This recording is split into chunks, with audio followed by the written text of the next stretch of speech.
Biden's immigration wrecking ball, the plans going forward, understanding what's going to happen and what the consequences will be. I'm here with RJ Hauman, FAIR's Director of Government Relations, and I'm Dan Stein at FAIR. Don't forget, hit that subscribe button for all our up-to-date content on what's happening on immigration policy. Welcome. As you know, President Trump and the Trump administration made immigration control and reform an important priority of the administration.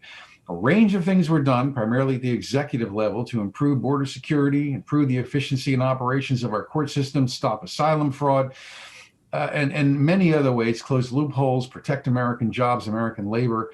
And the minute that Joe Biden has gotten his hands on that Oval Office pen, he has been busily signing executive orders, and there's a lot more to come. And what's really important right now is we focus on understanding how everything he's doing ultimately adds up to a collapse of control over who comes into the country. So RJ, a quick synopsis. So we're kind of in the middle of a process of him dismantling proven and effective strategies, essentially sabotaging working immigration control and enforcement systems. So what does it all mean?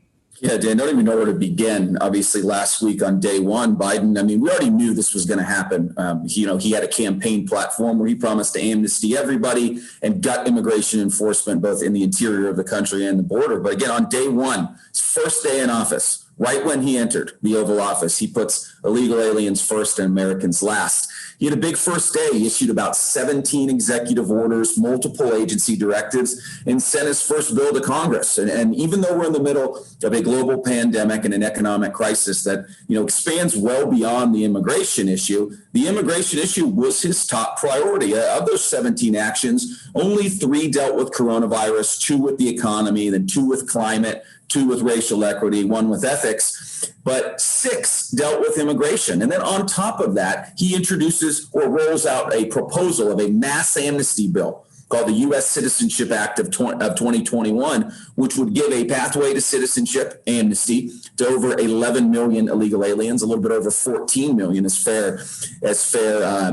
believes exist here. And then on top of those executive actions, well, just to give a quick rundown of them, he ended Trump's travel bans for certain Middle Eastern countries that even Obama recognizes the need to ban travel from.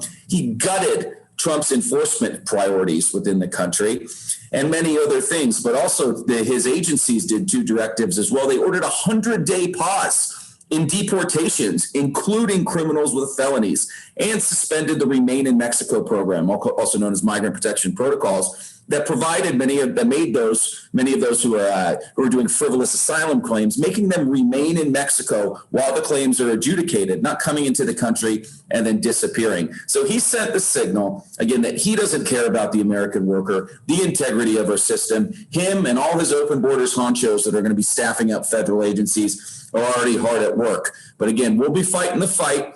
And everybody needs obviously to stay tuned as this amnesty bill potentially moves in Congress of ways you can get involved and make sure that Republicans that stand in the way, remember they need to get 9 of them to ever make the bill become law, do not let it move. And then lastly, we're already seeing the shoe is on the other foot of what happened to us under the Trump administration when Trump was issuing many policy directives and executive actions where the other side would go find a judge out in a district court or in a certain circuit to strike it down. That's what happened with the 100-day pause in deportations. Attorney General Ken Paxton from Texas sued on how it would affect his state, and a district judge in Texas put it on hold for about 14 days because the Biden administration didn't adhere to the Administrative Procedure Act. So again, we're already seeing the exact opposite of what happened under the Trump administration when it comes to executive orders. Dan, it's just a wild time, and we expect even more immigration executive actions tomorrow, Friday, January 29th.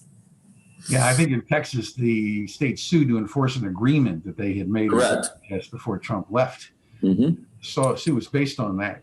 Now, if you think about it, Biden's executive orders essentially tell the American people in Congress, we're not going to enforce the law. We really don't care what the law says. We can make it up as we go along. What would preclude Biden from simply illegally giving citizenship to people since he's already giving work documents and residency? What would really stop him?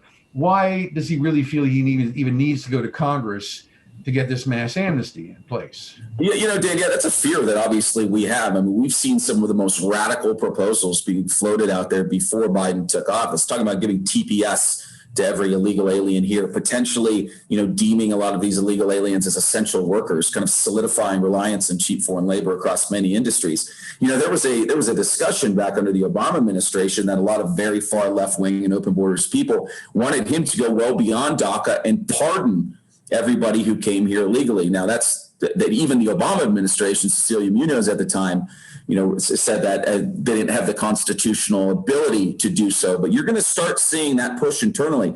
Again, on the DACA amnesty, I think, which is really interesting, is a judge in early December completely reinstated the program. So Biden didn't need to do anything when it came to that amnesty. But certainly, Dan, what he could do is expand that greatly, issue a new program, call it a new name, have a much broader pool of illegal aliens that are eligible, potentially their parents, and people that work across various industries. So there is a great chance, Dan, that we're already seeing that a lot of Republicans are rejecting this mass amnesty proposal. And a lot of that's due to FAIR. We're up there on Capitol Hill educating them.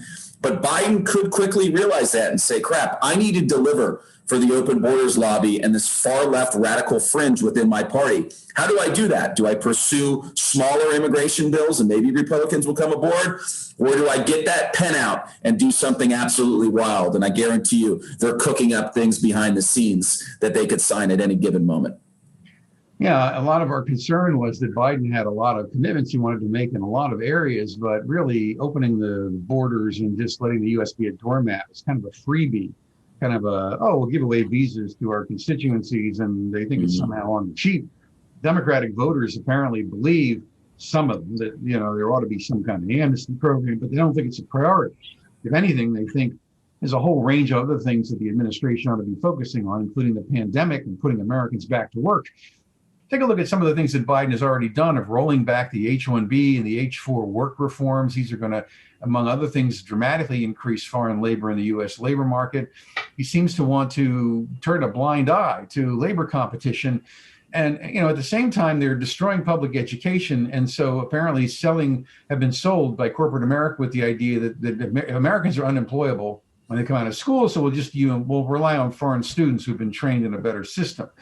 This cannot be sustained as a model for a growing society in the future. The Democrats used to have a commitment to organized labor. Biden keeps talking about good union jobs, but his Buy America thing does not include Hire America anymore. And who's going to get these union jobs? People here illegally, aliens who just got amnesty. And now he's even trying to change the language. A person who's an alien is not a citizen. It goes back about 5,000 years in American civilization. Calling someone a non-citizen is not accurate because a non-citizen is in fact a citizen of another country, whereas an alien is not a citizen of the United States. And so he's trying to blur the legal distinctions, destroy immigration control. And I'm going to explore more of that on some videos I'm going to do myself, because I really want the American people to understand you have to look at these decisions Biden is making not as one individual decision, but as part of a whole picture. And we're going to paint that mosaic. And if you get on FAIR's website at www.fairus.org, fairus.org, you can keep track of what Biden is doing, understand the consequences, and most importantly, give you the tools to push back, to try to make the administration feel the heat, because these are not things people supported. He did not really discuss these things in the campaign trail. All the focus was on Trump. Biden wanted to keep the focus on Trump. Does he really have a mandate to do the things he's doing? We don't think so. We think they're very unpopular, and we believe in the coming months that will be very apparent. RJ, know you're busy. Got to get back on the Hill. I'm Dan Stein. Don't forget to subscribe, and we'll talk to you soon.